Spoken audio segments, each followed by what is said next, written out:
¿Cuál es la ruta para la toma de decisiones en políticas educativas?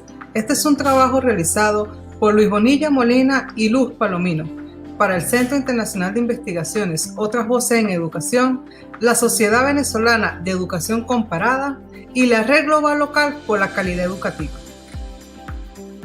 Por lo general, se suele indicar que las políticas educativas las determinan los Ministerios de Educación, el Banco Mundial o la UNESCO. Pero esto no es así. Entonces, ¿de qué estamos hablando? Para el sistema capitalista, la educación tiene una función de reproducción cultural, económica, política y tecnológica. En consecuencia, lejos de lo que nos hacen creer, las políticas educativas tienen como lugar de enunciación el corazón del capitalismo y adquiere su performance pedagógico en la red institucional del Sistema Mundo, que emanó de la Segunda Guerra Mundial. Para poder entender las políticas educativas nacionales, con sus similitudes y diferencias respecto a las que se aplican en otras naciones, así como las reformas educativas de última generación, debemos construir una ruta que las explique. En los próximos minutos intentaremos hacer esta reconstrucción. Los marcos epistémicos y teleológicos de las políticas educativas se fundamentan en las definiciones económicas estructurales delineadas por las grandes corporaciones financieras internacionales, como lo son Goldman Sachs, BlackRock, Morgan Stanley y JP Morgan. ¿Cómo lo explicamos? Las grandes corporaciones financieras, BlackRock, Goldman Sachs, Morgan Stanley y JP Morgan, alimentan los procesos de toma de decisiones del grupo de las 7 naciones más poderosas del planeta, así como del G20, que es tan importante que agrupa el 66% de la población mundial y el 85% del Producto Interno Bruto global.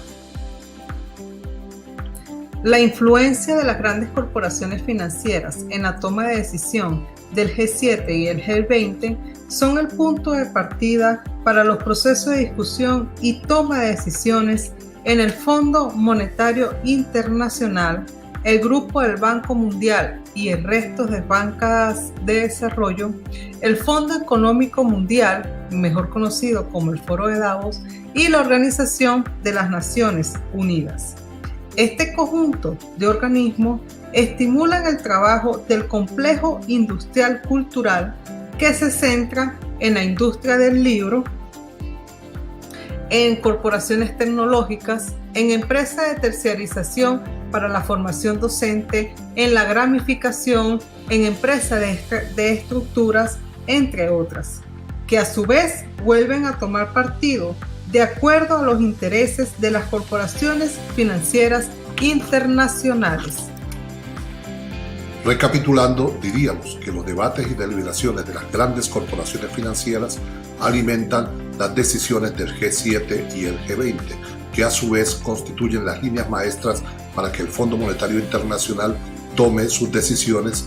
Asimismo, la Banca de Desarrollo, Banco Mundial, OCDE, BID y CAF, así como el Foro Económico Mundial o Foro de Davos y el propio Sistema de Naciones Unidas para impulsar todo el complejo industrial cultural. Veamos ahora qué corresponde a cada una de estas instancias. A las corporaciones financieras internacionales les corresponde elaborar las demandas de la producción capitalista, especialmente las áreas de comercio e insumo, empleo y plusvalía, demandando conocimiento, ciencia y tecnología. El Fondo Monetario Internacional le corresponde el desarrollo de las políticas de Estado que alimentan u orientan las reformas educativas, con perfiles de ciudadanía para la competitividad, educación para la empleabilidad y educación para la innovación.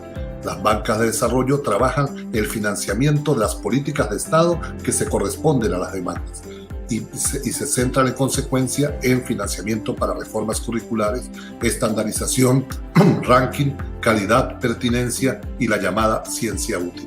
Por su parte, el Foro Económico Mundial o Foro de Davos se viene concentrando en los últimos tiempos en valorar la aceleración de la innovación y su impacto en la educación a partir de las definiciones de la cuarta revolución industrial, el modelo de educación híbrida, inteligencia artificial, metadatos, convergencia disciplinar, trabajo virtual y la simplificación del número de profesores.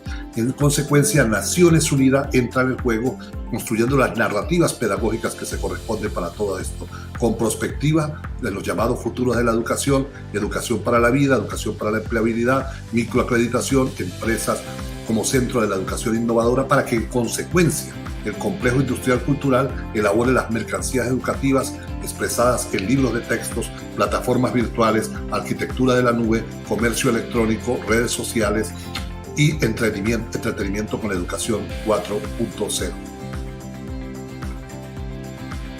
Es importante detallar un poco más los mecanismos y procedimientos con los cuales cuenta UNESCO para posicionar sus narrativas a escala global y construir hegemonía respecto a los requerimientos del sistema mundo.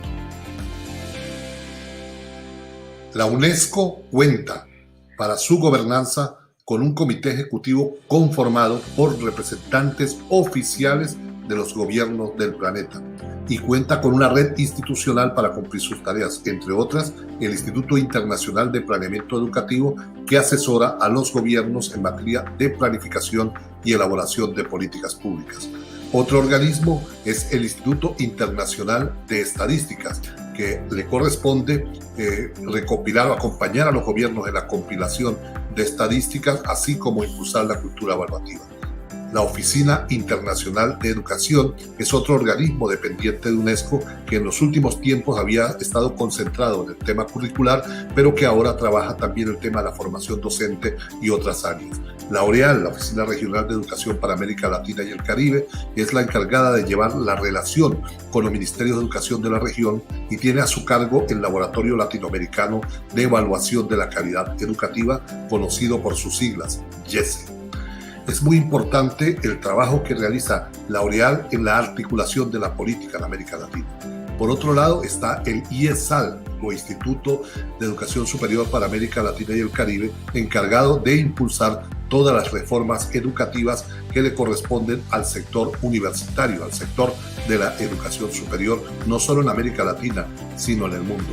Además, posee la UNESCO un conjunto de clústeres regionales y oficinas nacionales para llevar adelante la articulación de todas las agendas que desarrolla el organismo multilateral.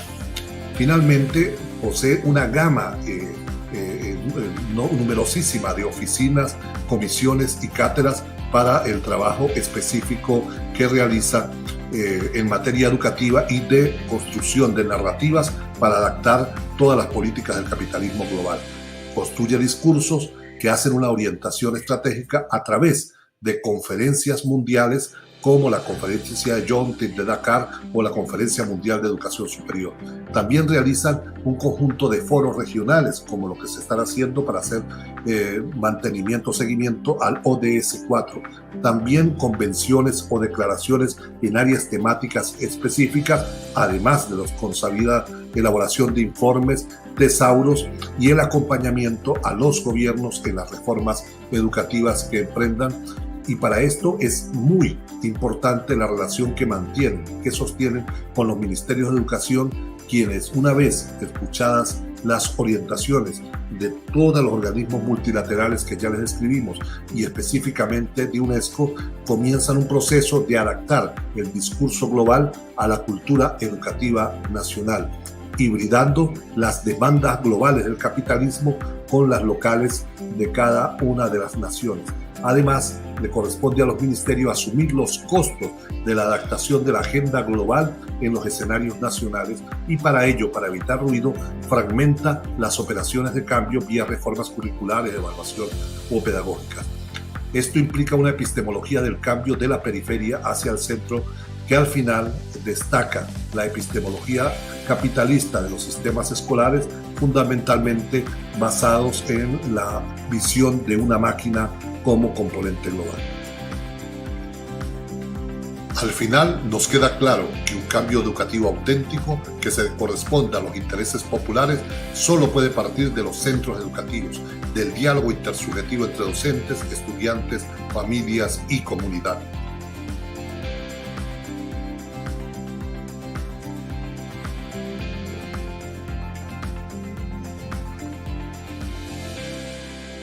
Muchas gracias por su atención.